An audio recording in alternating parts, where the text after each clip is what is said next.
Bonjour tout le monde, ici Madame Gauthier et aujourd'hui je te fais une capsule sur la réflexion, ta notion de mathématiques de la semaine.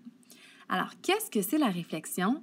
Eh bien, la réflexion, c'est une transformation géométrique qui va nous permettre de donner une image de miroir d'une figure ou d'une forme.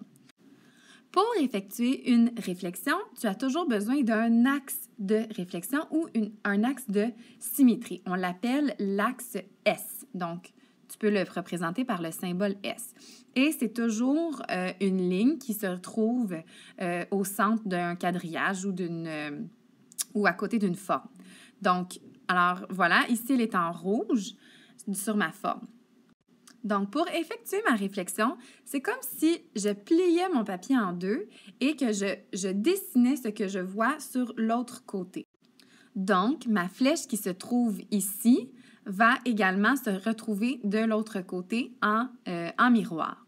Donc, je vais te montrer, je vais te donner un exemple. Tu vas voir comment on effectue une réflexion. Donc, alors, la pointe de ma flèche se trouve sur l'axe de symétrie. Donc, la pointe de ma deuxième flèche, la flèche qui va être le miroir de la deuxième, va se trouver également sur l'axe. Ensuite, les deux petites pointes que j'ai ici se trouvent à deux carrés de l'axe. Donc, je vais compter deux bonds et je peux déposer un point là. Et encore une fois, deux bonds. Et voilà mon deuxième point. Donc, ça ici, c'est les mêmes points que j'ai sur le côté gauche de ma forme. Donc, ça, on peut l'appeler la forme A. Et ma deuxième forme va être, par exemple, la forme B, où ça aurait pu être la forme A'. Ensuite, là, je peux tout de suite tracer, en fait, le bout de ma flèche. Comme ça, je vais un peu mieux voir où est-ce que je m'en vais avec ma réflexion. Donc, tu vois que le début prend forme. Ensuite, tu as simplement besoin, donc tu as besoin de refermer, mais pas au complet. Donc, ici, tu vois que ça va à peu près aux 3/4. Donc, je vais faire la même chose ici. Faire mes deux points pour que ça soit égal. Et voilà.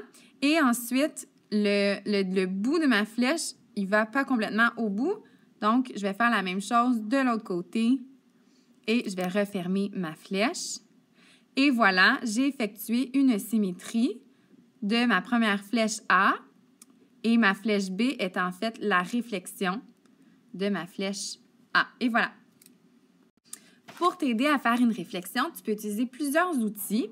Donc, tu peux utiliser soit le miroir de symétrie qu'on va utiliser en classe ensemble. Donc, tu vas bien comprendre comment le faire avec cet outil-là. On peut aussi utiliser le papier calque ou bien le papier quadrillé comme je viens de te faire la démonstration. Alors, voilà pour la symétrie. J'espère que ça t'a aidé et puis on se revoit bientôt. Bye!